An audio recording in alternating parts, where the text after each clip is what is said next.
vastly different game played by us tonight from a team standpoint. That is, last night we sat in here and we talked about some guys not playing the standard or getting to the standard. I thought for the most part tonight our group played to that standard, and I was proud of our guys, even though the result wasn't what we wanted tonight. The standard was, and we gave ourselves a chance to win tonight. Louis, just what were your impressions of the game? About definitely last night was tough, and coaches challenged us this morning in video, and we had a lot to work on, and I thought we had a pretty good focus on what we needed to clean up, and still some mistakes, but I think we're headed in the right direction. Guys care, so they're putting in the effort. How about you, Carter? What was your impressions of the game? Yeah, I definitely thought it was a way better game by our standpoint. We were playing how we want to play as North Dakota hockey players and stuff like that, so it's different game, but obviously we want to come out with a win, and I think that what motivates us the most is winning. So back to the drawing board on Monday type thing. Louis, you guys have been right there in a lot of your losses this year. Is there anything you can think of to maybe get over the hump in some of those games or point to specifically? Yeah, I know we've said it lots, but I think it just comes down to mindset. At the end of the day, it's just a full 60 minutes. It's, you take one or two shifts off, and good teams like Denver and like that, they'll take advantage of little errors like that. So it's just continuing to be consistent, playing the right way every single shift, no matter what. What's something you learned from this series, Carter, that you guys can take forward? Yeah, I'd just say, kind of add on what Louis said, it's good teams, you give them a chance, they're going to score. So you got to keep it 60 minutes dialed in the entire time, or else teams like that are going to take advantage of us. And luckily it's early in the season, we can learn from it, and we're not learning in playoff time. But I feel like we're right on the edge of everything like that. We just have a couple pieces that we need to kind of figure out with our picture, and then we're all good over here. We're not really too worried, but definitely dialed in for the next series we have. Louis, on the penalty kill, are there anything that you can think of that you want to see you guys do better to up those numbers? Man, it's tough. We work really hard, and Dane Jackson works so hard with us. We're on video all the time. Our foundation, I think our foundation's great.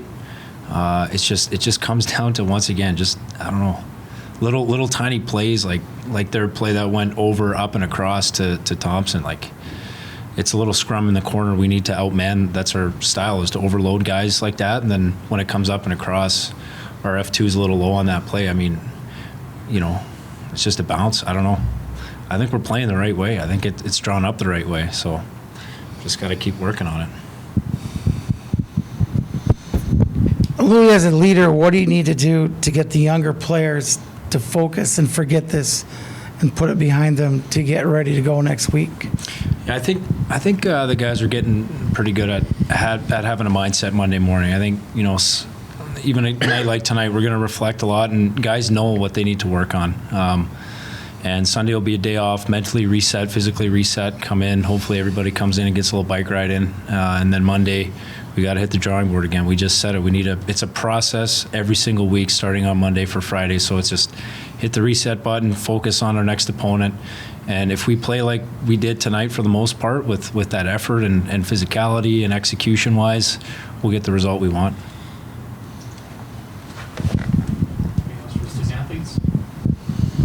Thank you. Thanks, guys.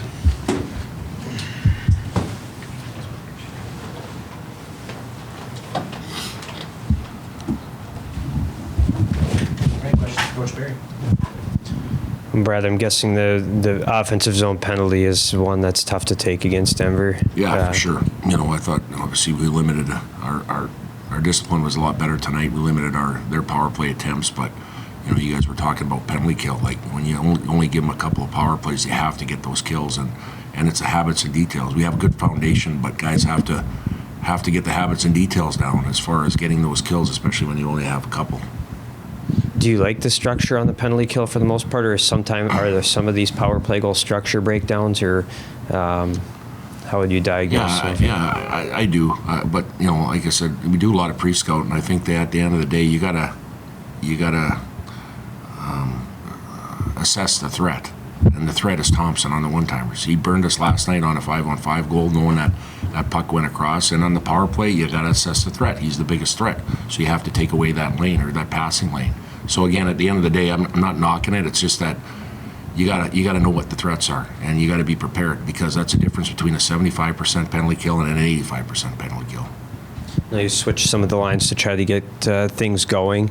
Was there any particular science behind what guys played with what guys tonight? Obviously, Louis and Jake had the chemistry. So we went back to the Duluth, with Bergie out of the lineup, then you try to balance some lines, and I thought coming out of Duluth, we had some really good lines playing together.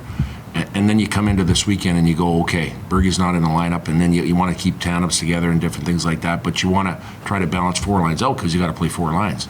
But then last night, what I said, and I was in here 24 hours ago, and it was like, man, some guys, they pulled the rope and some guys didn't. And tonight I just said, you know what, we're going to go back to the ones that were pulling the rope into Duluth and put those lines, like, I thought Wilkie, Swanson, and Strendens were really good, and I thought Kate Littler and Jamernik and Schmaltz were really good, the lines we had in Duluth, and sure enough, I thought they were excellent tonight again. So continuity of lines is a big thing. Unfortunately, when you got guys out of the lineup, you have to bounce guys around, and we need to make sure that we do a job. But at the end of the day, you got to be able to play with anybody and do the job and play the way we do here at North Dakota. What did you think of Owen going back to the middle? Yeah, I thought he did a good job. I know he likes to play the middle. I know, it's a situation where he can see the ice coming through the middle of the neutral zone, coming and kicking out pucks and doing different things. And it's a situation here where he has familiarity to it. And I thought he did an okay job tonight.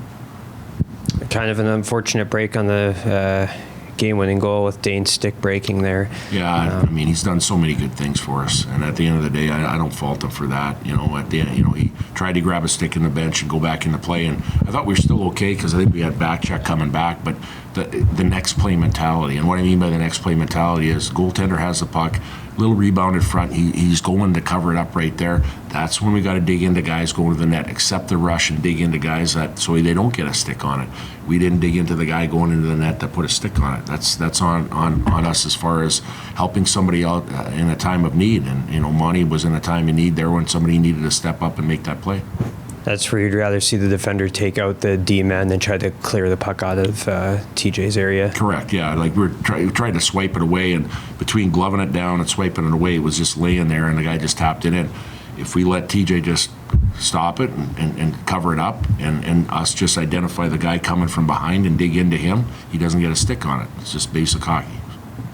How are the guys taking a weekend like this, where it's you guys maybe play better tonight but don't get the result? Yeah, it's tough. You're at home and you lose a game last night, you lose a game tonight. It's tough. And again, there's no consolation in losing, other than the fact that I told our guys, if we play to that standard from start to finish without a couple of those bounces, you're going to win the majority of the games. And again, like I said, it's not an escape or a way to make you feel better. But at the end of the day, I think, guys, we have to feel better in the fact that we know this was a much better game from collectively our whole group versus last night, the effort we had from some guys and some guys not.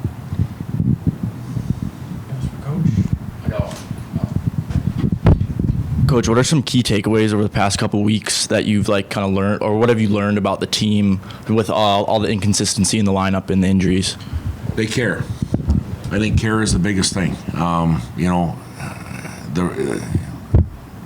The result's a result over the last couple of games, and we're kind of up and down a little bit, but they care. And I'll tell you what, there's great leadership in that locker room, and I know there's growth in that locker room. There's some guys that are learning how to play the way we have to play here.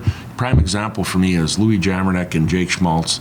Those are two guys that just throw, they were freshmen 4 years ago, and they got taught by guys how to play North Dakota hockey, right? And at the end of the day, I think they're doing an outstanding job of teaching the guys how to play with consistency, how we play to our identity, and how to do things, right?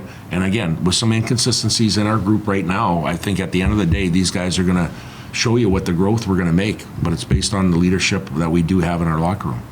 Lastly, one more. You guys have played a ton of ranked opponents so far. Your next few aren't going to be ranked. How do you make sure the antenna doesn't go down? We'll make sure that we'll let them know that it doesn't matter who the opponent is. And, the complacency and the mental side of who you're playing is a big deal. And at the end of the day, we're playing Division I college hockey here. Anybody can beat anybody on a given night. And at the end of the day, we have to have our foot on the gas. Just because we went through a gauntlet of games here of ranked teams doesn't mean that it's going to be any easier going forward. Because you know why? We got Robert Morris, we got Bemidji, and then we got 4 conference games coming into our building here, and they love to play in the Ralph Engelstad Arena because there's a bullseye on our back. And at the end of the day, we have to answer the bell and make sure that we play to the standard that we need to each and every night. So I'm not worried in the fact that, it's a different opponent or unranked. We have to play to our standard, and we're going to make sure we will.